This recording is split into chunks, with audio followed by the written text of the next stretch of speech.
తప్పేంది అన్న బావ తప్పేం లేదు కొడితే నన్ను కొట్టు తప్పు నాదని చెప్తున్నా కదా బావ ఏం తప్పు లేదని చెప్తాను కదా అరే నువ్వు ఆమె జాగ్రత్త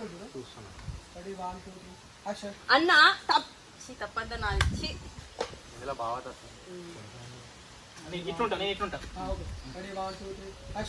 అన్న ఇందులో తప్పంతా నాదన్నా తిడితే నన్ను తిట్టు బావ తప్పు ఏం లేదని చెప్తున్నా కదా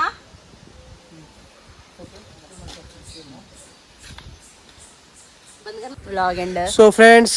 లాస్ట్ కు నానా తంటాడబడి ఎపిసోడ్ 14 అయితే 2 రోజుల తర్వాత ఉడగొచ్చేసాం చూడండి మీరు బ్లాగ్ చూస్తే మీకు అర్థమైంది అందులో హైలైట్ నా వాయిసే చూసేయండి నిజంగా సిరి కోపం మొత్తం బయటపడ్డది సో ఫైనల్ గా మాత్రం 14th ఎపిసోడ్ అయితే అయిపోయింది వర్షం వల్ల మళ్ళీ 2 రోజులు తీసినాం ఇక సో ఈ బ్లాగ్ కనుక మీకు నచ్చినట్టయితే లైక్ చేసుకొని సబ్స్క్రైబ్ చేయండి బాయ్ ఫ్రెండ్స్ బాయ్